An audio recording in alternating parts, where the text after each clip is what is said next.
Hello. Alhamdulillah dah. Okey dah. Lihat lagi.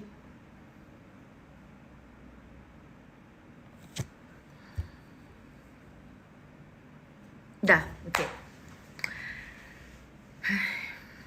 Seharian tidak nak tanya pun password wifi tu apa. Tiba-tiba aku tengah live dia tanya pula. Okey.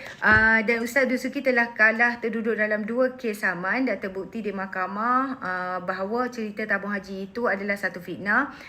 Yang siapa yang sebar dulu harus bertaubatlah. Malam ni jemput siapa? Dani Kurama dengan Yuleta. Yuleta Yucha. Betul kan? Nama dia Yuleta Yucha kan? Kan takut salah sebut pula. Okey, mengenai fitnah tabung haji sesiapa yang telah mengecam, yang telah bersangka buruk terhadap dah clear. Okey. Bersangka buruk dan menuduh, memfitnah Dr. Mujahid, saya rasa haruslah pergi minta maaf. Yang sebar-sebar tu kalau tak nak pergi minta maaf, tangguhlah dosa wahai pengikut PAS dan Bersatu sekalian. Naratif isu berkenaan dengan PH jual tabung haji ni sangat berkesan kepada pengundi Muslim. Ramai yang telah percaya. Terutamanya daripada luar bandar dan budak-budak muda, iaitu lagi-lagilah first time voter. Dan ibadah haji adalah termasuk di dalam rukun Islam dan ibadah wajib bagi sesiapa saja bergelar Muslim. Betul? Dan Menteri Agama masa itu adalah Dr. Mujahid Yusof Rawo yang paling teruk kena fitnah. Dan Menteri Dalam Negeri masa itu Muhyiddin Yassin yang membiarkan sahaja serangan demi serangan kepada Dr. Mujahid ini. Korang bayangkanlah. Dan lepas itu dia sendiri terlibat dengan langkah syaratan bersama dengan Azmin Ali, sorry, maafkan saya salah sebut. Dengan Azmin Ali. Lepas tu kini kebenaran sudah terbukti. Kita boleh lihat bahawa Dr. Mujahid adalah di pihak yang benar dan Ustaz Dasuki tu jelas fitnah dan dia telah kalah saman fitnah. Kemenangan berpihak kepada Dr. Mujahid dan ini adalah fitnah-fitnah yang jahat dan juga cara untuk menjatuhkan kredibiliti Dr. Mujahid dan juga menjatuhkan kredibiliti Pakatan Harapan. Okey. Lepas tu berkenaan dengan KFC kan yang kita tengok hari ni dan yang kita lihat di media sosial, termasuklah TikTok paling meriah sekali lah yang saya tengok yang berkenaan dengan KFC ni, KFC Fest. Seperti yang kita tahu, KFC ni dia telah membuka cawangan pertama di Malaysia pada tahun 1973 di Jalan Tunku Abdul Rahman.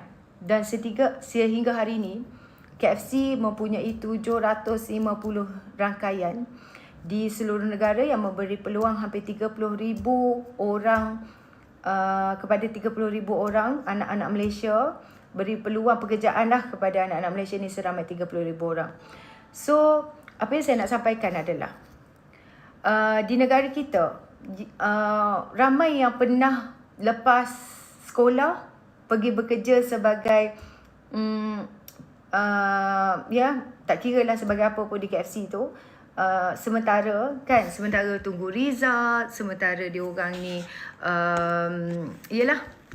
tunggu masuk universiti dan sebagainya. So bagi meraihkan 50 tahun Malaysia, KFC di Malaysia, KFC mengadakan konsert bagi meraihkan ulang tahun KFC dan dia menjemput ramai pihak dan tetamu kehormat termasuk Perdana Menteri sendiri.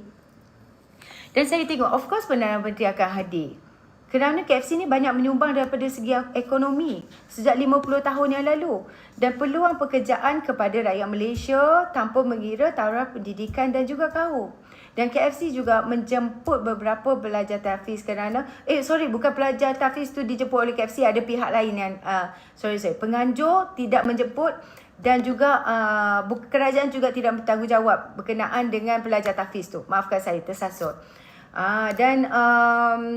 Saya akan ulas itu nanti. Tapi kebaikan KFC disalah erti sebenarnya sebagai cubaan untuk menyesatkan anak-anak muda. Itu pertama sekali lah. Dan jauh lebih teruk, Perdana Menteri disalahkan hanya kerana hadir pada program tersebut. Tapi kita tidak terkejut. Sekarang ni pilihan raya kecil akan berlangsung tidak lama lagi. Saya rasa dalam seminggu lebih sikit lah kan. Tapi kita tak terkejut kerana Perikatan Nasional memang akan tunggang isu berkaitan dengan agama dan kaum ni. So kita akan terkejut. Jadi saya nampak berjuta views di TikTok, beratus-ratus posting berkenaan dengan KFC. Kononnya mereka ni nak menyesatkan pelajar-pelajar tahfiz dan sebagainya. I feel so sorry for the walaun lah. Yana Shipping. Saya kesian dekat walaun sebab tak ada kena-mengena dengan KFC ataupun kerajaan ataupun PMS. Sekarang ni yang jemput anak yatim tu orang lain. Kesian dekat korang. Kan? Budak-budak tu pula diviralkan dan dituduh pelarian Rohingya dan sebagainya. Tak reti berbahasa Melayu apa benda ni. Akhirnya PN telah ambil video yang sekerat-sekerat ni, viralkan dan menuduh PMS memesongkan akidah umat Islam. Padahal macamlah diorang ni tak pernah buat konsert. Konsert yang depan masjid dekat Al-Star tu apa cerita kan? Sebelum diorang jatuh sebagai kerajaan pun, sebelum ini diorang banyak je konsert yang diorang telah adakan.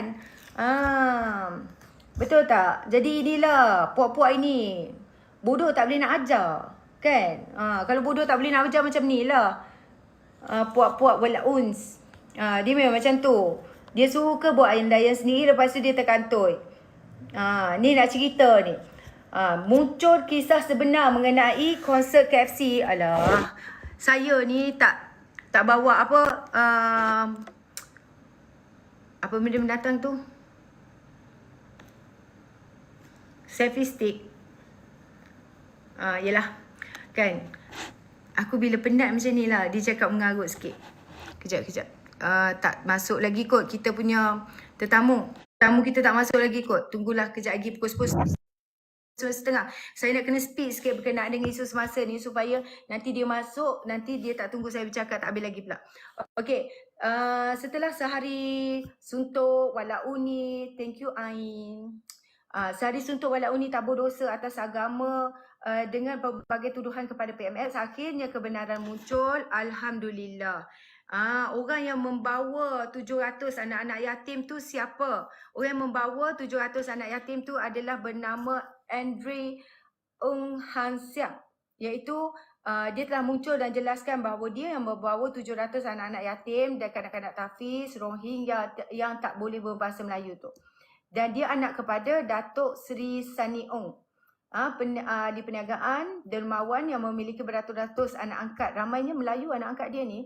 Dan dia turut membantu pusat-pusat tahfiz. Ini orang Cina ni yang membantu pusat-pusat tahfiz ni. Katanya tujuannya ikhlas untuk bagi peluang kepada anak-anak yatim yang tak berkemampuan untuk sertai festival yang ada permainan kanak-kanak, konsert dan aktiviti lain. Dan aktiviti lain tu banyak sebenarnya. KFC dah sediakan dari situ macam mewarna, apa lagi lah, banyak lah kan. Dekat situ ada mainan-mainan dan sebagainya. Jemputan tu tak ada kaitan dengan PMX. Tak ada kaitan dengan PMX, kerajaan dan KFC pun. PMX hadir atas jemputan meraihkan 50 tahun KFC di Malaysia dan penghargaan bantu ekonomi dan rakyat dengan wujudkan banyak peluang pekerjaan. Thank you so much, Mei. Saya nak beritahu di sini, kalau satu syarikat gergasi seperti KFC ni invite seorang Perdana Menteri yang kita sedar dan kita rasa nak bagi penghargaan kepada satu syarikat gergasi ni supaya terus menerus memberikan peluang pekerjaan kepada anak muda dan menyumbang kepada ekonomi negara, dan ahli perniagaan yang membawa 700 anak tahfiz ini juga buat program kebajikan di Kelantan dan meraihkan masyarakat Melayu yang juga anak-anak angkatnya. Ada juga yang bersama MB Kelantan. Boleh nanti cari gambar yang bersama dengan MB Kelantan tu. Tapi macam biasalah, walaupun ni dia cepat sebarkan fitnah, tetapi penjelasan macam ni saya tak rasa diorang akan rasa benda ni relevan ataupun diorang boleh terima. Kita jelas lah macam mana pun diorang takkan boleh terima walaupun ni. Sebab apa? Sebab diorang ni bebal. Kan, Khawarij dulu buat perkara dosa besar dalam fahaman dan fikirannya konon untuk bantu perjuangan Islam. Inilah puak-puak walaun.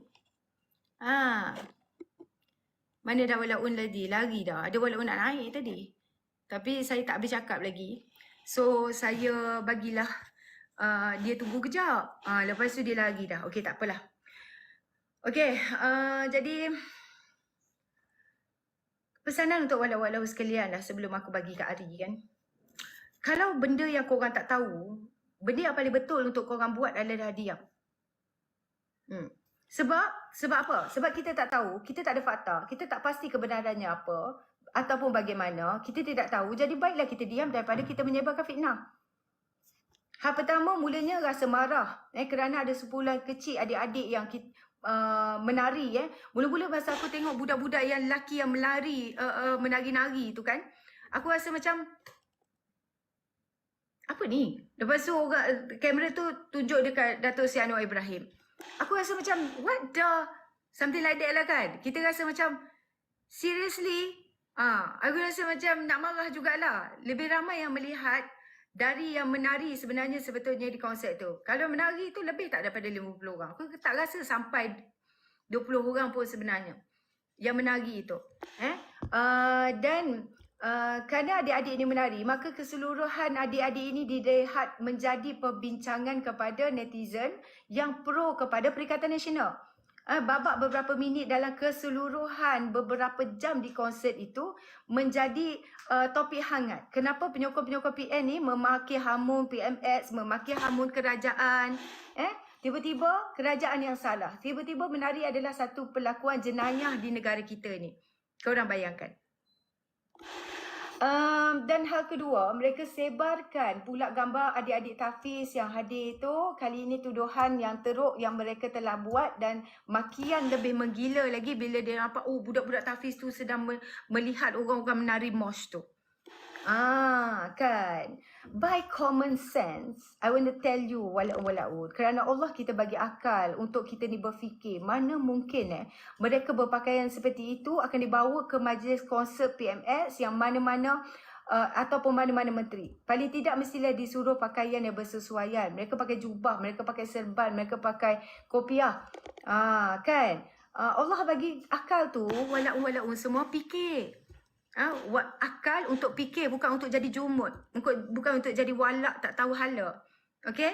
Wala-wala semua bukan kalut nak sebar fitnah. Lepas tu kau pergi hina sultan macam hari ni ada seorang lagi. Menduga sangat konon-kononnya kebal sangat kau ni, kau sampai doakan sultan Selangor sampai begitu sekali, kan dah mendapat.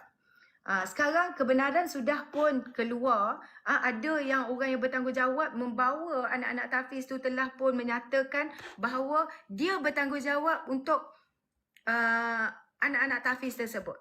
Berapa ramai yang saya tanya walaun sekalian di sini, saya nak tanya walaun sekarang. Berapa ramai yang akan padam post itu? Berapa ramai yang akan mengaku salah? Berapa ramai akan membetulkan tuduhan yang fitnah yang telah dilemparkan? Berapa ramai? Diorang ni selalu katalah kononnya nak jadi penyokong kepada PH ni tak susah pun, tak payah pakai otak. Otak boleh buang keluar. Sekarang ni korang nak berhujah dengan aku pun korang tak berani. Aku pun korang tak berani, apatah lagi Ari, apatah lagi Abang Adam, apatah lagi Fitri. Apatah lagi Salman Udang dan lain-lain kawan kita. Abang Is jauh sekali dengan Lokman Adam, Datuk Lokman Adam jauh sekali korang boleh tackle. Kan? Sebab tu dia lari tadi. Ni saya nak beritahu. Siapa yang tak bawa otak sekarang ni? Madadi Suci mana pernah salah? Kita tidak buat fitnah. Ada tak korang nampak kita buat fitnah dekat korang punya pemimpin?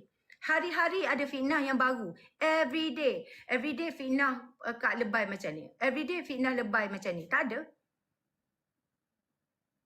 Kalau kami ni fitnah, dah lama dah kita rasa mana-mana influencer PH akan diheret ke mahkamah. Dan seperti yang saya katakan tadi, adik-adik yang tular dalam gambar yang anak-anak Tafiz tu adalah mereka adik-adik yang daripada Rohingya. Tapi jangan rasa pelik kenapa mereka tak keluar daripada event tu, sebab mereka tak faham sangat apa yang berlaku. Mereka tak faham apa yang berlaku because they don't really understand Malay. Jadi inisiatif ini adalah sepenuhnya dari mereka yang ikhlas memberi peluang kepada anak yatim yang kurang berkemampuan merasai pengalaman menghadiri festival itu, sebab di situ banyak game, banyak juga persembahan. Bukan persembahan yang menari itu saja yang korang nampak di situ, dan mereka boleh merasai sendiri bagaimana ialah KFC. KFC itu sinonim dengan kanak-kanak. Tak adalah yang menari tu dah nak penutup. Dan setahu saya, bila ada kejadian menari tu, beberapa minit lepas tu, guard pergi kawal benda tu supaya tidak berterusan. Dan adakah semasa lepas sudah dikawal itu diviralkan oleh Walaun?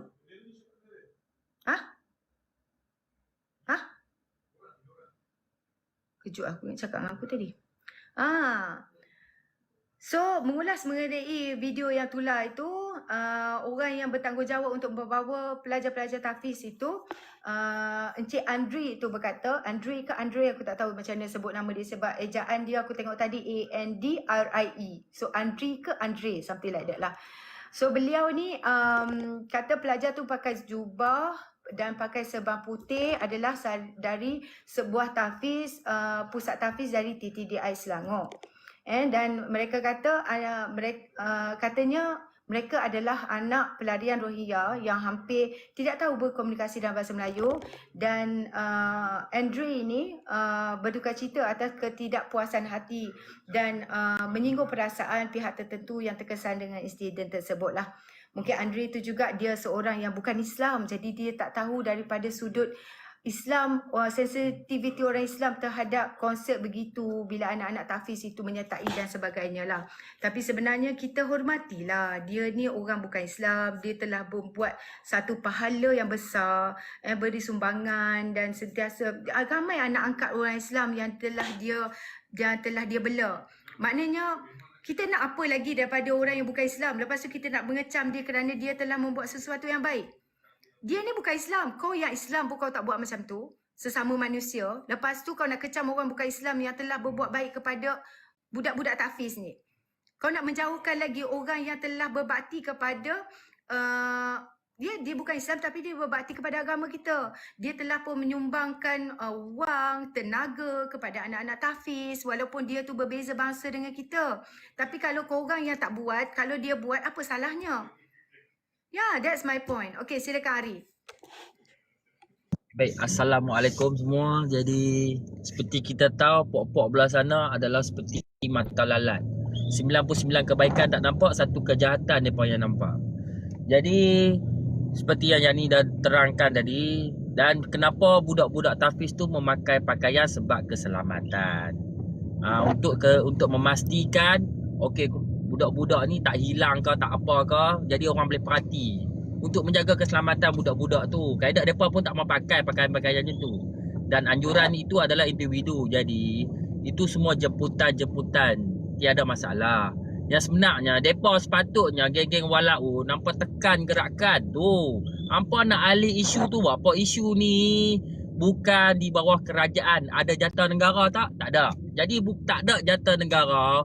Bukan program kerajaan untuk 1000 orang ni untuk memahami benda ni. Selagi tak ada jatah negara, program itu adalah bukan program kerajaan pusat.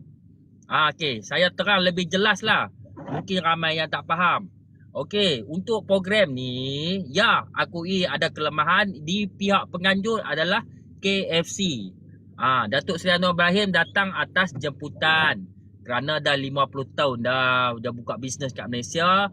Dia pun buat pelaburan yang besar dekat Malaysia. Jadi Anwar pergi untuk menghadiri sebab ada jemputan. Ni macam ni lah, kita dapat surat jemputan kahwin, kita pergi menyampi lah rumah orang tu kahwin. Maka mana kita nak, tiba-tiba rumah kahwin tu ada gaduh. Takkan nak salah orang tu. Orang yang mai tu tak boleh. Kena salah penganjur. Macam tu. Ramai betul. Itulah kata bila geng-geng dekat bawah ni, aku tak faham kenapa yang disakiti. Okey, baik. Sebab tu kata, hampa hadis 40 hadis tu hampa tak pertahankan. Yang gerakan cakap tu. Mana ada sekok daripada gerakan tarik balik statement tu. Kata depa tak bantah, depa dah sokong. Mana ada yang dah cakap tu tak ada seorang pun tarik balik. Nak bawa pergi mahkamah lah apa bagai. Aku nak tanya hang. Jadi kat situ hampa ada penegasan ya. Ni aku nak tanya hang ni. Ni depa ni pakak marah sangat KFC buat konsert macam tu. Lepas tu ada seorang hartawan yang telah jemput budak-budak Tafiz pergi konsert. Nak marah pasal apa? Ni nak abad kat hang sebab apa dia marah. Ni budak Tafiz ni pitang mana pun tak apa Depa kan ada Quran. Depa pergi konsert macam tu pun budak-budak tu takkan dah rosak kot. Dah tengok orang menari 5 minit saja. Takkanlah dah rosak kot. 5 minit saja nampak mosh tu menari pusing macam tu. Dia pun terkejut. Dia pun istighfar ke mana kita tahu. Ni aku nak beritahu kat hampa. Oh, tak sesuai lah budak Tafiz pergi konsert. Maknanya PMX pun tak tahu. Kerajaan pun tak tahu. Dia ada kat situ. Stadium tempat tu besar. Mana nak nampak semua tu. Tiba-tiba kan di ujung tu. Kan. Mana nak tahu budak tu ada. Okeylah, tak apalah. Habis tu kalau bukan budak Tafiz sesuai ke? Aku nak tanya, kalau budak-budak yang pergi situ, kalau bukan budak Tafiz sesuai ke? Budak Tafiz ni sesuai untuk pergi musabakah saja ke? Taklah aku nak kata, oh kena bawa lah lepas ni budak-budak Tafiz. Tak semestinya begitu. Tapi RUU 355 tu, hampa duk angkut budak-budak Tafiz pergi buat demonstrasi tu awal. Itu jenayah juga tu. Salah dari segi undang-undang. Hampa tahu tak? Ni nak bagi tahu kat hampa lah. Ni, satu lagi. Kalau nak kira tak sesuai budak Tafiz di situ sebab campur lelaki perempuan. Aku tampak budak lelaki yang duduk atas tu semua lelaki. Kan semua lelaki. Ni isunya bukan aku setuju sama ada acara itu patut atau tak. Memang aku rasa pun tak sesuai. Tapi cara hampa ni fikir seolah budak-budak Tafiz ni suci murni apa-apa pun tak boleh. Itu satulah. Hampa hak tak Tafiz ni macam mana pula? Tak Tafiz, tak elok